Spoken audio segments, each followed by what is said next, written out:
live here from Hartswood with Marc. Marc, how are you doing? How's things? Fine, thank you, mate. Really, totally fine. Great. Well, I guess the first place to start, I know you spoke about it at length with James, but the loss to Bournemouth the other night and the end to our league season. Yeah, the end of a difficult season. Yeah, I mean, the actual game itself, I thought the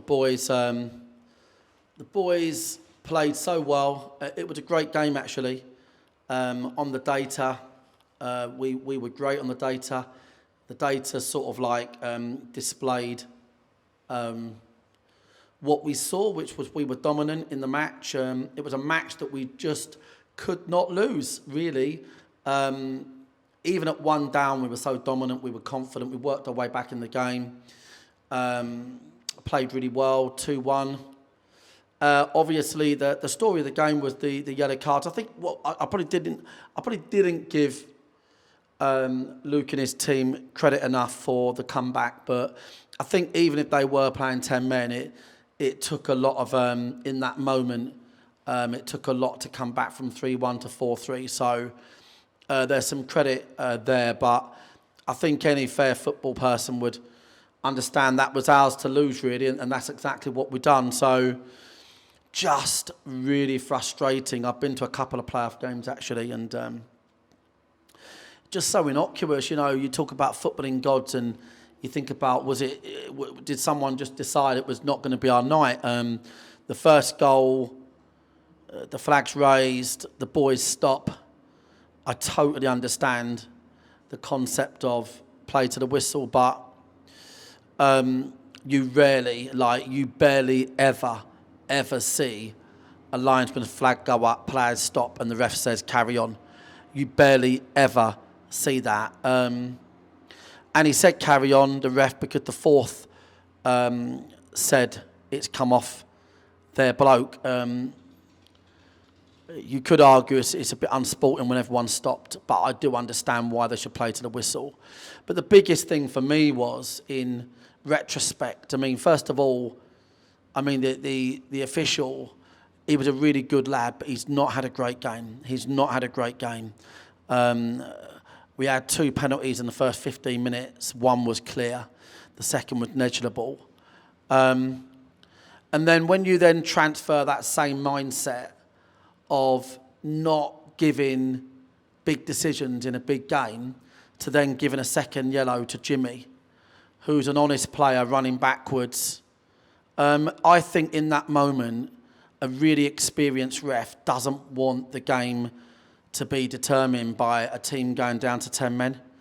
I spoke to the head of referees after the Bath debacle, and one of the big points he made that I totally loved was, you know, his advice to the Bath referee was, you always want 11v11 on a football pitch. And I think in that scenario, the guy was a long way from our goal. It wasn't a clear goal scoring opportunity. There was other bodies around it. He doesn't want to send somebody off in a match like that. The same as he didn't want to give a penalty in the first half.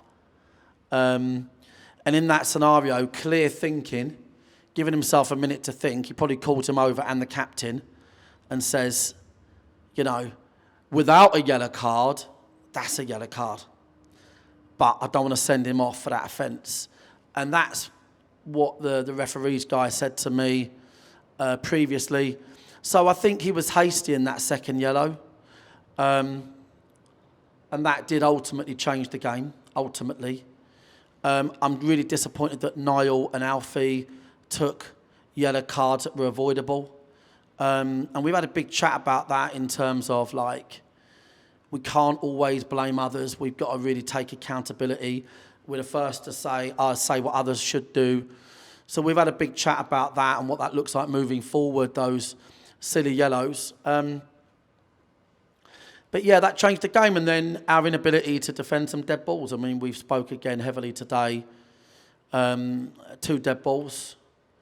And we kept a spare man when we didn't have a spare man, which was a terrible decision. They were told not to. So there's no one to blame for that aspect, the dead balls, other than ourselves. But I'm pretty sure that these things don't happen if the second yellow's not issued to Jimmy. The boys were really good. And I'm proud of them for showing how good they are. They haven't shown that enough. You know, when I was in the stand at Worthing, we looked like a different team. So there's a lot of work to do, because what we saw at Boreham was the type of team that they are. They can look a league above, but they've got to be more consistent. We understand that. But what I would say is, looking at other playoff games I've seen last night and speaking to senior people, like, you know, yellows in the game are becoming a big issue. So I've spoke to a manager this morning, actually, by default, and when you get a player on a yellow card now, it is a little bit like speeding cameras. There's more of them, but the consequences have stayed the same. It's still 12 points, but they're on every single street. They're outside here when you drive back. Average speed limit, a bloke hid in a bush, you name it, they're everywhere. On a football pitch now, there's so many innocuous things that can be a yellow card, and so much autonomy with that many managers are saying to me that they're like me now. They get a player on a yellow card and they're like, right, okay, well, that we could lose today. We could plan all week, and 2 yellows can be issued so easily. I was disappointed with that second yellow decision, especially when I watch it back as well. So that's where we are with that game. If it was a Friends episode, it'd be called The One We Shouldn't Have Lost. But that's where we are. Right, and what's the mood like in the camp, and how is Jimmy in particular? How's he taking it? The mood is fucking brilliant, because that's Dorking Wanderers for you. The mood is fucking great. We set the tone for playing under pressure a long time ago, right from all of the problems we couldn't control when we came back pre-season with all of those injuries, and we, up until mid-November, we was absolutely on our arse, and we couldn't control that, and other things that we could control when we just weren't good enough and came up short, conceding leads, too many draws, the home form. It's so easy to forget the home form, which was just abysmal compared to the away form. So we put ourselves under pressure, right? So that was why we was having to go to Worthing, and that's why we had to have such a debacle about Bath, and that's why we ended up at Boreham Wood away. So we got no one to blame but ourselves, despite the Bath debacle, despite all the injuries, and it was a lot. We had the opportunity to still pull off the objective. We didn't. We accept that. We're strong. We understand that. We've critiqued it. We've adjusted things. We know where we are and what that looks like for next season. And we're now working towards that and building towards that. And the camp is absolutely fucking brilliant. And helped by our supporters. Our supporters are immense. They get it. They understand it. They head every ball. They kick every ball. If we make mistakes, we make mistakes together. If we're unlucky together. And then when we win together. And that's the beauty of Dorking Wanderers, a club like no other.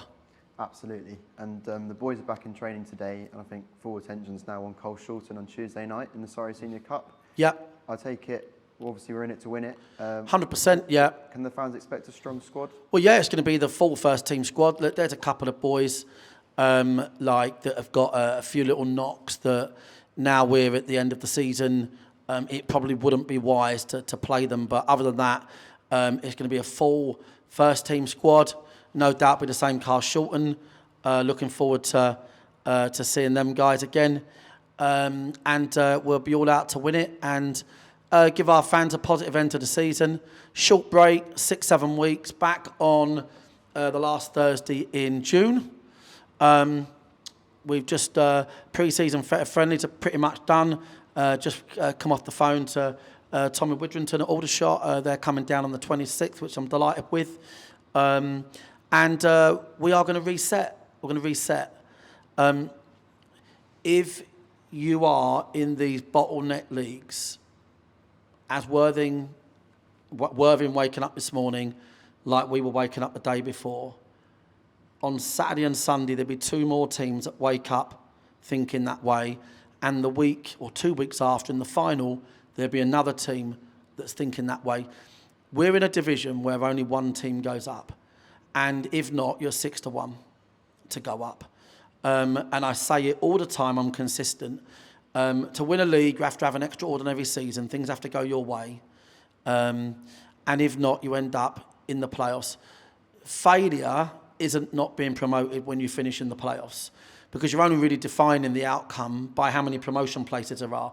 The team that finished third in League Two got promoted, and they all went to Spain and celebrated probably, right? And then a team that won the playoffs in League Two, because they have 4 up, they'll also go to Spain and celebrate.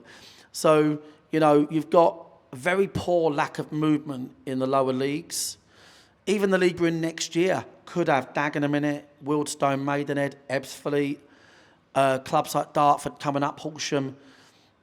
They're bottleneck leagues, and they're not easy to get out of.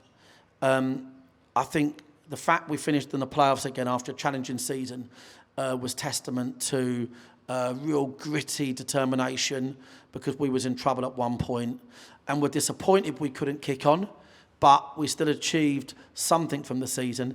We'll be looking to achieve a whole lot more next year, including cup competitions. That's what I would say. And we'll be looking to go again. And finally, this is still the beginning for us. OLBG, Richard, Toby, the team, already providing great support for the club. Jonathan Bynes, Chief Exec, fast becoming the best signing the club's ever made, by far. There's so much great stuff going on. We've got our long-term partnership now at Hearts with our training venue. We've got a couple of signings ready as well. And our fan base, it's just going up and up. Up and up. People support us because of the adversity, because of the underdog story. So unlike other clubs that are made on, that have got that kind of horrible culture where they can't handle disappointment, it only strives our supporters on, our sponsors, our partners. So we are absolutely fine and dandy, and we'll look forward to seeing our fans on Tuesday at the Sars Senior Cup. So just on the fans, keep your eyes peeled for 2 o'clock across our social media. Yes, this is the one. We've got an announcement coming up. My favourite kit ever to launch. So get your alarm set for that. Thanks, Mark. Have a good day. Cheers, mate. See you later.